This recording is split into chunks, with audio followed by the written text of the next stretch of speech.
Thomas and the Swans, written by Christopher Awdry. One day, Percy was bringing some trucks from the harbour. Suddenly, a bird flew out of a bracken and hit Percy's buffer beam with a thump. "Ouch!" exclaimed Percy. He wasn't hurt, but the poor bird fell beside a line. They stopped, and the driver put the bird in his cab. It had been badly hurt, and they decided to take it to the vet. "Driver thought it was a pheasant," Percy told Thomas sadly. "It scared me, bursting out of a hedge like that." "Pooh," scoffed Thomas. "Poor little Percy. Fancy being frightened by a bird. If I met a bird like that, I'd just blow steam at it." A few weeks later, Thomas saw a flock of large white birds flying across the railway, their necks stretched far ahead of strongly beating wings. He wondered what they were. "They're swans," said his driver.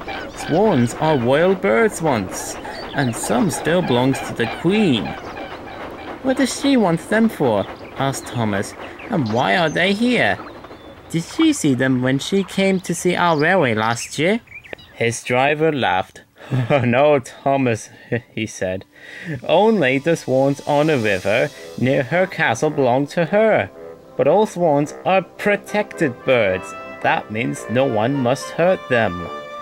"But what if we ran into one by accident, like Percy's pheasant?" said Thomas. The driver scratched his head. "I don't know," he said. "I think I'd rather not find out." Next day, Thomas stopped for water at the station by the river. As the water gurgled into his tank, Thomas saw something ahead of him. On the bridge, it looked like an old newspaper.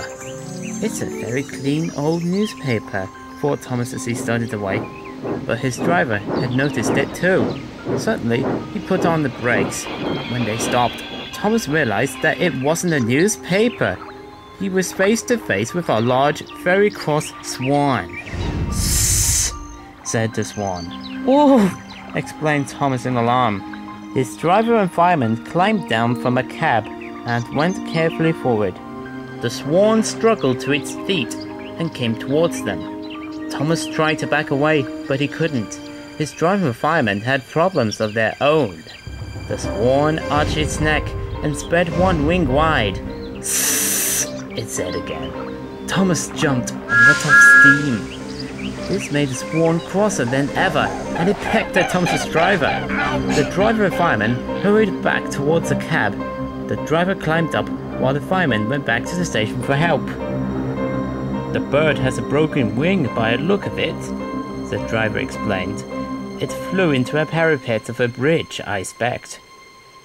The station master telephoned the vet, who, with a friend and some difficulty, managed to carefully move the swan and clear the line. "I thought you weren't scared of birds," said Percy in the shed that night. Thomas smiled knowingly. "I wasn't scared. I was just being careful," Thomas replied. "Why, it might have been one of the Queen's own swans.